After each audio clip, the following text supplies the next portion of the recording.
In this video, we're going to look at unit vectors. A unit vector is a vector with a magnitude or a length of 1 unit. So any vector that you're given can be shrunk down to a unit vector that has a length of 1 using this formula. You take that vector's magnitude, or you find that vector's magnitude, you divide it by 1, and then you multiply by the vector itself. So we're going to try a couple of these. So for vector u, we're given -2, 5. So the first thing that we want to do is find that vector's magnitude. So we're going to find the magnitude of vector u, which is the square root of -2 squared plus 5 squared, or the square root of 4 plus 25, which is the square root of 29. Okay, and that doesn't break down or simplify.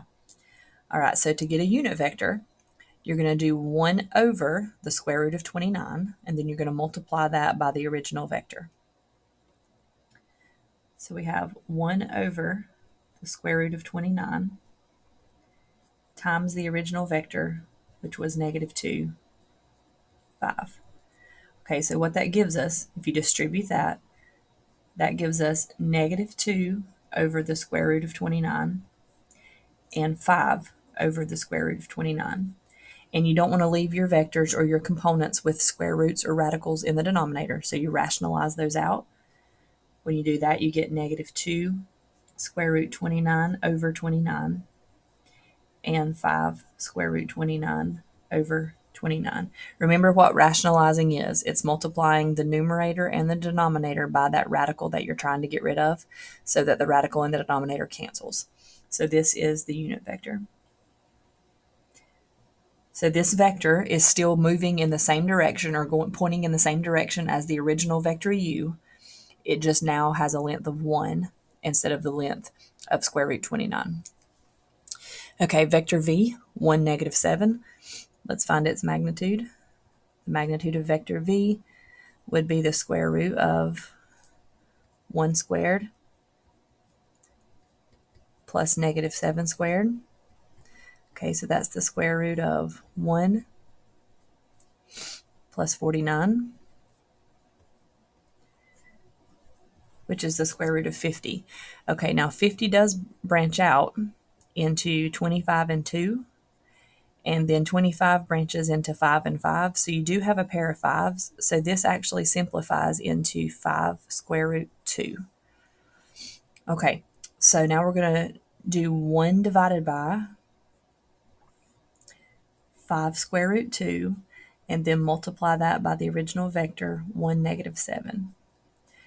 Okay, so our vector now becomes 1 over 5 square root 2, and then -7 over 5 square root 2. Okay, now when you rationalize this, you only have to multiply by square root 2, top and bottom, not the 5.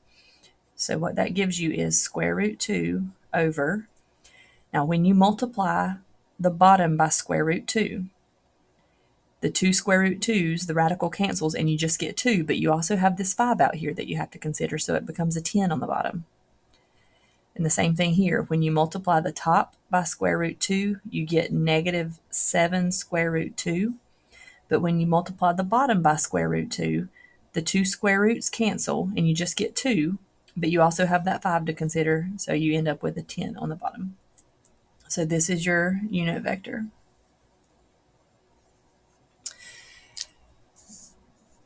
Okay, sometimes in vector operations, you're going to see the letters I and J to represent vectors.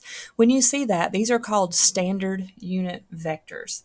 So when you see the vector I represents the unit vector 1, 0. So that's the vector that starts at the origin and goes 1 unit to the right and stops. That's the vector I. And then the vector J is the vector 0, 1. It's the vector that if it starts at the origin, just goes 1 unit up and stops. That's vector J. So sometimes those vectors are used to represent 1, 0 and 0, 1.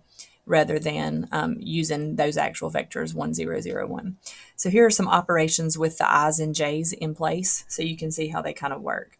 So number one, we have the operation 8i plus 2j. What that really means is you're doing 8 times the vector 1, 0, and then you're doing 2 times the vector 0, 1. Okay, well, if you distribute that 8, you get the vector 8, 0. And if you distribute that 2, you get the vector 0, 2. And now if you add those components, 8 plus 0, you get 8. 0 plus 2, you get 2. So what ends up happening is your component form is 8, 2. Well, 8 was the number that was originally in the I spot. 2 was the coefficient that was originally in the J spot. Okay, let's look at number 2, how that works. 2i, so 2 times 1, 0, minus j, 0, 1. Okay, if you distribute the 2, you have 2, 0, minus 0, 1. Okay, subtract. 2 minus 0 is 2. 0 minus 1 is negative 1. There's the component form. And notice how our x component, or our first component, is 2. That was the coefficient on I.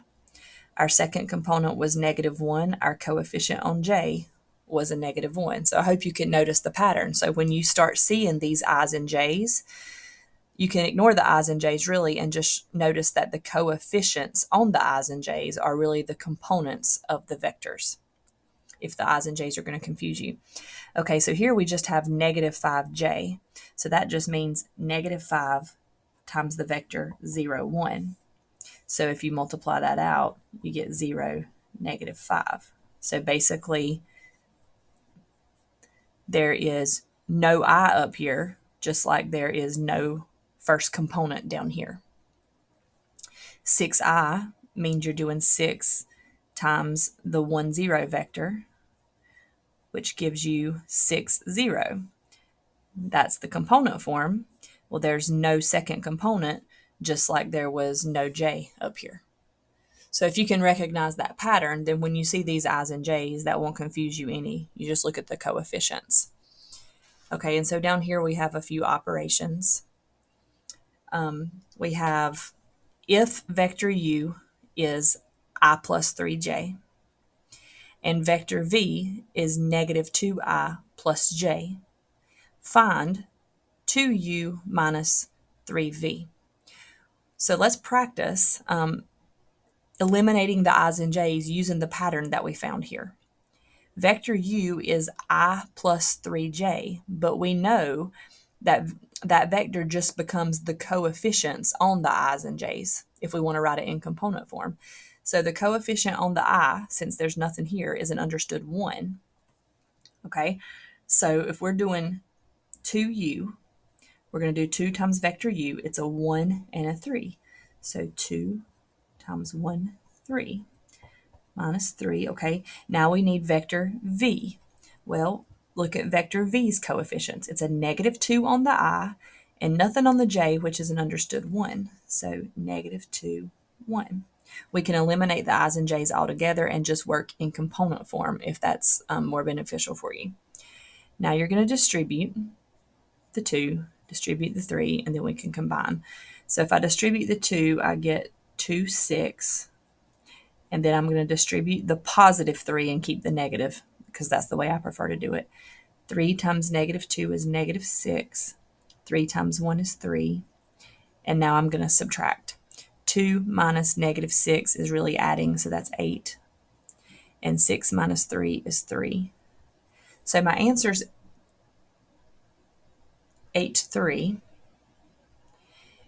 And if I want to put it back in IJ form, I can. I can do 8I plus 3J.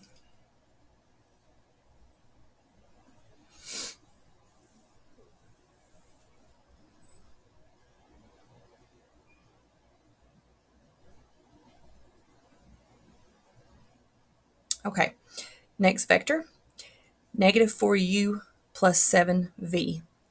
Okay, for that one, same thing, negative 4 times vector u, negative 4, vector u was 1, 3, plus 7 times vector v, negative 2, 1. Okay, distribute the negative 4. That's going to give us negative 4, negative 12, plus distribute the 7. It's going to give us negative 14 and 7. And then we can add our two vectors together, adding your components together. Negative 4 and negative 14 is going to be negative 18. And then negative 12 and positive 7 is going to be negative 5. So there's the component form of the vector. If you want to put it back in i's and j's, since the original vector was in i's and j's, this would be negative 18i minus 5j.